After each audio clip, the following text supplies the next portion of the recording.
Student, welcome back to another class. Today I am discussing about the numerical number 5.3 of chemistry. So without wasting of time, let's start the video. First of all, we have to read out the question. A 600 sample of gas is heated from 27 degrees Celsius to 77 degrees Celsius at constant pressure. What is the final volume? 600 ml हमें sample दिया है किसका? Gas का. मतलब हमारे पास ये V1 mark हो जाएगा. V1 600 सैम्पल हमें दिया है V1.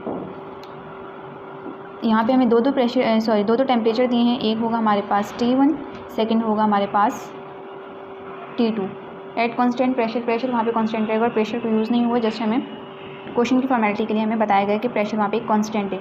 What is the final volume? V2 हमें क्या करना है? रिक्वायर्ड करना है. हम इस तरीके से अगर हम चीज़ें मार्क कर लेंगे क्वेश्चन के अंदर तो हमारे लिए डेटा बनाना बिल्कुल ईजिली हो जाएगा. अब यहाँ पे मैं डेटा की हेडिंग मार्क करती हूँ. सबसे पहले हमें डेटा की हेडिंग मार्क करनी है. डेटा में हमारे पास आ जाएगा 600 ml हमें दिया है. V1 हमें दिया है 600 ml. So we have to put at data 600 ml. T1 हमें दिया है 27 डिग्री सेल्सियस. T2 हमें दिया है 77 डिग्री सेल्सियस.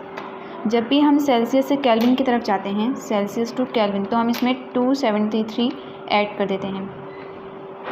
तो जब हम 27 डिग्री सेल्सियस में हम प्लस करेंगे 273 तो हमारे पास हो जाएगा ये 300 केल्विन. और जब हम 77 डिग्री सेल्सियस में हम प्लस करेंगे 273 तो हमारे पास हो जाएगा 350 केल्विन. सेल्सियस से जब हम केल्विन की तरफ मूव ऑन करते हैं तो हम 273 इसमें ऐड करना होता है. यहाँ पे अब हम सॉल्यूशन की हेडिंग मार्क करेंगे. सॉल्यूशन में हमें क्या करना है? By using the equation. अब हम यहाँ पे एक इक्वेशन को पुट करेंगे. ठीक है, by using the equation. So V1 equals to V2 V1 upon T1 equals to V2 upon T2. ये जस्ट हमारे पास क्या है? इक्वेशन हमें दी हुई है. नेक्स्ट स्टेप हमें क्या करना है? सिंपली हमने इक्वेशन को अरेंज करना है. अरेंज कैसे होगी मैं आप लोगों को बता दूँ. क्या करना है? V2 अपनी ही जगह पे रहे, T2 यहाँ पे हो रहा है डिवाइड, तो हम इसको करवा देंगे ऊपर मल्टीप्लाई, और T1 अपनी ही जगह पे रहा. वैल्यूज़ को पुट करेंगे, हमारे पास आंसर आ जाएगा. V2 इक्वल्स टू V1 हमें दिया है 600,